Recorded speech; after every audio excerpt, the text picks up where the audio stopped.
Alright, today we're diving into how to burn off belly fat as fast as humanly possible, without needing to run ultramarathons or live off boiled chicken in sadness. This video's made for beginners, and I'm going to walk you through the basics step by step. But heads up, there are a few crucial details you probably haven't heard before. Think of these as the 5 golden nuggets of fat-burning wisdom that no one bothers to mention. Now, these aren't the kind of tips you find in a dusty old book next to a kale smoothie recipe. These are battle-tested strategies I've picked up from years of working with thousands of real people. People like you who just want results without needing a PhD in biochemistry. The truth? Keto is often made way too complicated. People get stuck counting macros like it's algebra class and eventually throw in the towel faster than you can say cheat day. So I'm going to simplify it all. I'll show you the 5 most important things to focus on, so you can crush it from the start and avoid that dreaded plateau where progress goes to die. And hey, why learn from your own mistakes when you can? Learn from everyone else's first? That's what I'm here for. Now, if you've got a million questions, relax. I've got about a million other videos that'll cover them. But for today, let's just nail the most important stuff. Step 1. Drop your insulin. That's the name of the game. The lower your insulin, the more fat you burn. Simple as that. When insulin is low, your body taps into fat like it's a snack drawer. Step 2. Ketosis is king. Ketosis happens when your body starts producing ketones, the magical little byproducts of fat burning. The more ketones you've got, the more fat you're torching, and the faster that stubborn belly melts away. Step 3. Get your carbs under control. While some folks say 30 to 50 grams a day, I'm going to keep it real with you. If you want to speed things up, aim for 20 grams or less. That's the sweet spot. Basically, if you can count it on one hand, you're golden. Step 4. Protein matters, but don't overdo it. Think 3 to 6 ounces per meal, depending on your body size, age, and how active you are. Bodybuilders? Sure, you'll need more. But for most people, a piece of protein the size of your palm is all you need. That's right, your hand is now a portion control tool. You're welcome. Step 5. Fat is your friend. You'll be getting about 75% of your calories from fat. Don't panic. This doesn't mean guzzling bacon grease. But yes, we're finally giving butter the redemption arc it deserves. You don't have to track every gram. Once I walk you through the rest of the tips, you'll know exactly how much you need. Tip number 1. Stop counting every carb like you're balancing the national budget. Instead of obsessing over every gram of carbs like it's your bank account after Amazon Prime Day, focus on carbs you don't have to count. That's right, I'm talking leafy greens and salads. These are basically fiber superheroes, and the insulin response is practically non-existent. So eat up. Go nuts. Well, leafy nuts. Fiber is the one carb that doesn't mess with your insulin levels, which means you don't need a calculator every time you look at spinach. In fact, I want you to aim for at least 7 cups of salad a day. Yep, 7. And don't panic. It's easier than you think. Here's a pro tip. Use a salad cutter. Just chop it all down into tiny pieces. Boom! Salad mountain becomes salad molehill. And you'll be scarfing it down in no time like a rabbit at an all-you-can-eat buffet. Still feeling overwhelmed? Here's the hack. Just stick to veggie carbs like salad. Don't sweat the numbers, and load it up with good stuff like feta cheese, olive oil, or a good vinaigrette. But please, for the love of ketosis, read the dressing label. If it's packed with sugar, you're basically putting maple syrup on your salad. Not ideal. Go for dressings with 1 gram of carbs or less. There are tons of low-carb options now. Avoid the ones that taste like candy and claim they're ranch. Now, why are we eating all this greenery? Because most versions of keto just focus on cutting carbs, but healthy keto, the one I recommend, is also about adding nutrients. Think of salad as nature's multivitamin, but crunchy. It's got potassium, magnesium, vitamin C, K1, folic acid, and those mystery molecules called phytonutrients, the avengers of the micronutrient world. These help with energy, reduce keto flu, and protect against leg cramps that sneak up on you like a ninja in the night. And here's another quirky tip. Eat your salad before your protein. Why? Because once you down that steak, your stomach's gonna say no thanks to a mountain of kale. But if you start with the greens, you'll actually get the volume you need. And if you're still struggling to hit that salad goal, toss in a high-quality electrolyte powder. Shameless plug, mine is top tier. Just saying it. Tip number 2. Let's talk protein. The good, the bad, and the fatty when it comes to protein. Let's keep it practical. A good place to start? The size of your palm. If you've got big hands, lucky you. If not, don't worry. Protein is forgiving. Now, if you eat too much protein, you might feel like you just swallowed a brick and your ketosis could slow down. Too little protein? You'll feel like a wet noodle by noon. So balance is key. And don't make this rookie mistake. Low-fat protein is not your friend.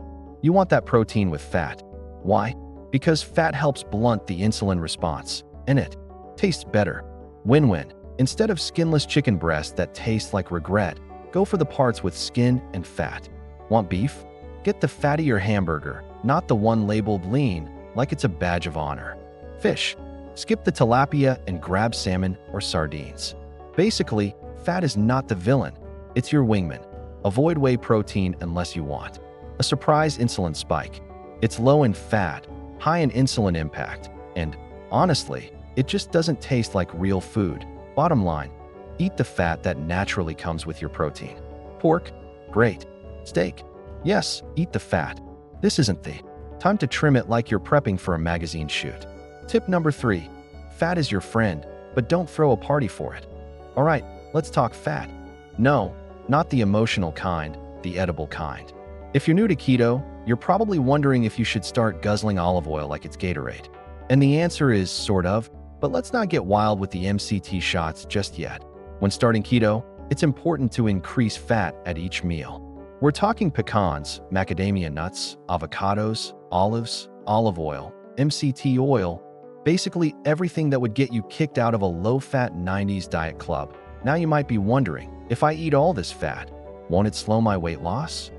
Spoiler alert, yes, but there's a method to the madness. You see, the initial goal of keto isn't to sprint into fat loss mode like it's a New Year's resolution. It's to help your body flip the metabolic switch from carb burning to fat burning. And that switch needs fuel. Fat is that fuel. So if you've mentally checked out up to this point, please check back in. This part is gold, but here's where it gets even better. Intermittent fasting plus keto equals fat-burning superpower combo. Think Batman and Robin, but with fewer capes and more avocado. When you combine fasting with keto, your ketone levels skyrocket.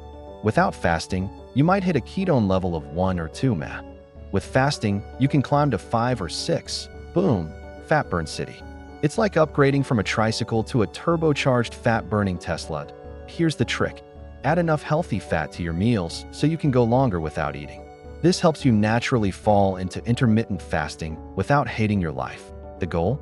Skip breakfast. Yeah, I said it. No more eggs and toast at 7 a.m.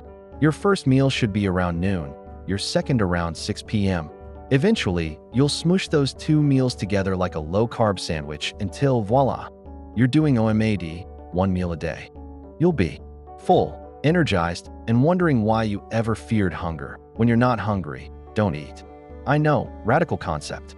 But if you force down food just because the clock says so, you're breaking your fast and your progress. You might even be kicking yourself out of ketosis with one innocent-looking snack. Now here's where it gets juicy. Once you're in fat-burning mode and your hunger has vanished like socks in a dryer, it's time to dial back the added fat a bit.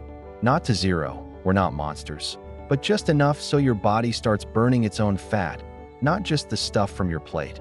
Think of it like this.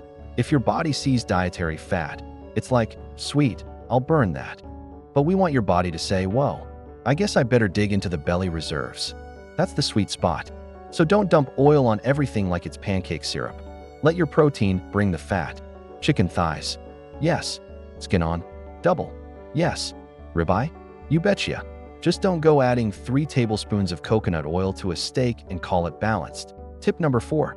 Now let's talk nutrients, because you're cutting out snacks and meals, and that can leave you missing out on important stuff. When you're eating fewer times a day, you need more B vitamins, electrolytes, and yes, sea salt. Sea salt equals survival.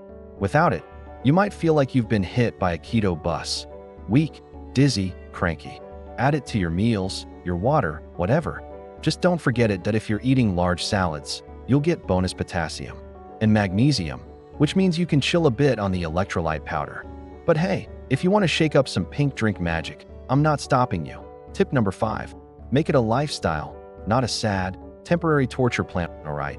Number 5 is a biggie. This isn't just a diet, it's a lifestyle change. And not in the yell it into a green smoothie kind of way, but in a legit, this makes you feel amazing kind of way.